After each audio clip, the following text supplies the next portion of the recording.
शब्दस्तंभ news चॅनलमध्ये आपले सहर्ष स्वागत। जौखेडे खालसा येथील पीर बाबा रमजान दर्गाला रक्षण देण्याची मुस्लिम समाजाची मागणी। मोठा जमाव जमून दर्गा ताब्यात घेण्याचा प्रयत्न सुरू असल्याचे आरोप। पाहत रहा शब्दस्तंभ न्यूज।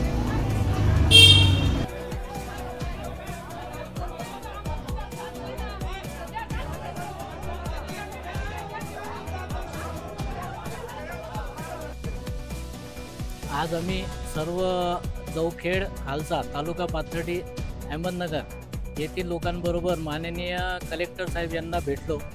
विषय असा आहे की तिथं एक हजरत रमजान बाबा यांची दर्गा आहे। जवळजवळ 800 वर्षापूर्वीची दर्गा आहे, परंतु काही जातीवादी संघटना आणि काही विघ्न संतोषी लोकांनी तिथं वाद घालायचा प्रयत्न केला।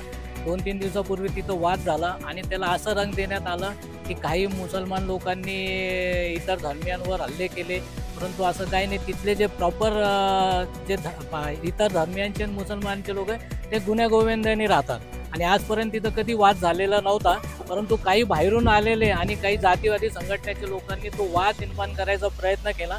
अशाच प्रकारे जे वाद आहेत ते गुहामध्येही त्यांनी निर्माण करून त्या दर्ग्यामध्ये मूर्ती बसवली।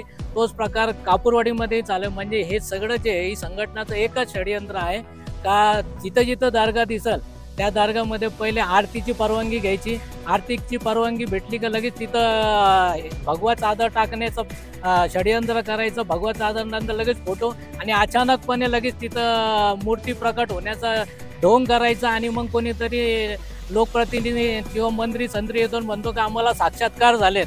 असे जे प्रकार चालू आहे हे अहमदनगर जिल्ह्यामध्ये सर्रास चालू आहेत।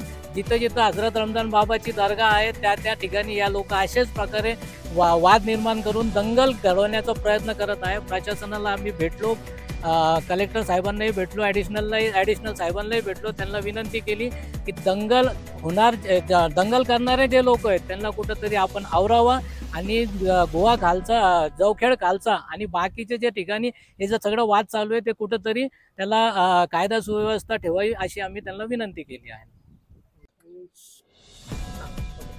हजरत पीर बाबा रमजान शाह दर्गा ही मौजे जौखेडे खालसा तालुका पाथर्डी येथे हजारो वर्षापासून आहे आणि त्या ठिकाणची पूजा अर्चा करणे, दिवाबत्ती करणे त्यासाठी आम्हाला 1858 साली आम्हाला सनद मिळालेली आहे।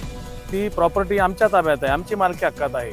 आमचे पुजारी दररोज तिथं जाऊन झाडलोट करतात, परंतु काही गावातील समाजकंटकांनी त्या ठिकाणी 4 दिवसापूर्वी येऊन आरती करण्याचा प्रयत्न केला। त्या ठिकाणी त्यांना समजावून सांगण्याचा प्रयत्न केला असता त्यांना धक्काबुक्की झाली, परंतु आमच्याच लवकर गुन्हे दाखल झाले।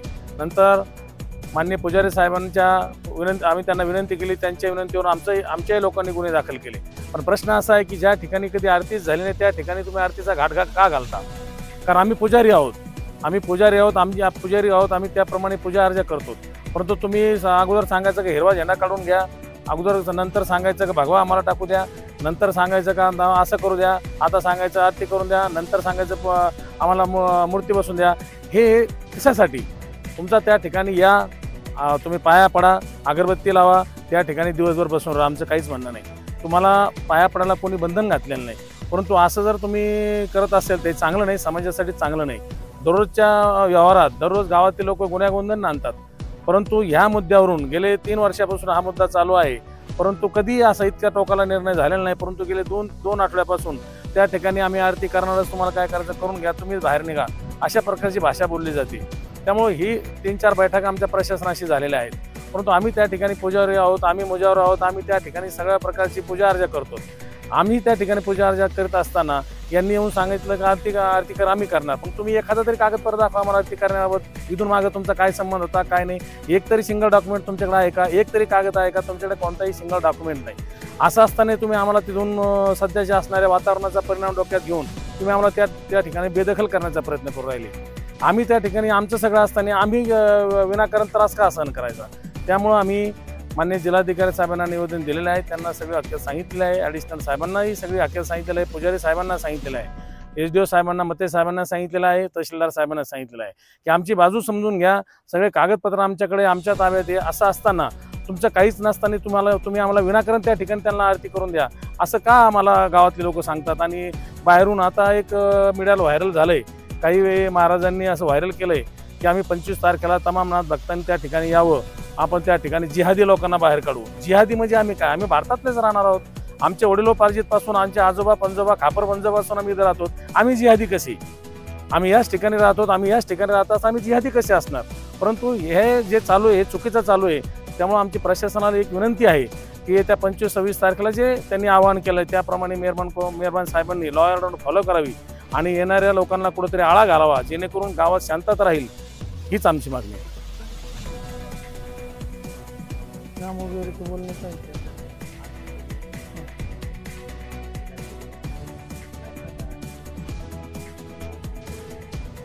जवखेडे खालसा येथील हजरत पीर रमजान शाह बाबा उर्फ कान्होबा या दर्गाच्या ठिकाणी गुरुवारी जो वाद झाला होता त्या संदर्भात गावात आणि मीडियात अतिशय त्याचा प्रचार प्रसार झालेला आहे आणि तो अतिशय चुकीचा प्रचार प्रसार करण्यात आलेला आहे। ॲक्च्युलीमध्ये तिथं बघितलं गेलं तर आमच्या 4 पिढ्यापासून तेथे हजरत पीर रमजान शाह बाबा दर्गा उर्फ कान्होबा अशा प्रकारे आम्हाला ते दिलेलं इनाम आहे। रोज तिथे आमचे मुजावर सकाळी जाऊन तिथे झाडलोट, दिवाबत्ती, चादर टाकणे, स्वच्छता ठेवणे ही सर्व कामे रोज सकाळी आमची मुजावर तिथे जाऊन करत असतात। यात्रा भरवणे, दरवर्षी पाडव्याच्या वेळेसची पूर्ण यात्रा, संदल, छबिना, चादर मिरवणूक या सर्व बाबी पिढ्यानुपार आम्हीच करत आलेलो आहोत। त्या ठिकाणी उतार्यावर सुद्धा आमचीच नावे आहेत, त्या ठिकाणची जमीन पण आम्हीच करतो, सर्व पोझिशन आमचं आहे। परंतु चुकीच्या प्रकारे काही मीडियाच्या लोकांनी आणि काही जातीवाद निर्माण करणाऱ्या काही समाजकंटकांनी त्या ठिकाणी वाद निर्माण केला। आमचे जे मुजावर होते त्यांच्याशी त्या ठिकाणी वाद घातला आणि त्याला भांडण झालेलं आहे असं स्वरूप देऊन गुन्हे दाखल केले। आमची बाजू कुठल्याही प्रकारे त्या ठिकाणी विचारात घेतली गेलेली नाही। त्या संदर्भात आमची मागणी अशी आहे की त्यांनी एक व्हिडिओ व्हायरल करून, काही महाराज लोकांनी व्हिडिओ व्हायरल करून तेथे काही समाजविघातक कृत्य करणारी लोक आणून त्यांचा आरती करण्याचा तेथे प्रयत्न आहे। आरती करण्यास आमचा पूर्णतः विरोध आहे। येत्या बुधवारी आणि गुरुवारी या 2 दिवशी त्यांनी पूर्ण महाराष्ट्रात त्याला नादभक्त म्हणून त्या ठिकाणी जमाव गोळा करण्याचा प्रयत्न करत आहे। त्यासाठी माननीय कलेक्टर साहेब, SP साहेब, ॲडिशनल SP साहेब आम्ही सर्वांना विनंती करतो त्या ठिकाणी कुठल्याही प्रकारचं बेकायदेशीर कृत्य होऊ नये यासाठी त्यांनी पूर्णपणे प्रशासनाची बंदोबस्ताची व्यवस्था करावी आणि जर अशा प्रकारे काही बेकायदेशीर कृत्य घडलं तर त्यासाठी पूर्णतः कलेक्टर, प्रशासन हे पूर्णतः जबाबदार आहे।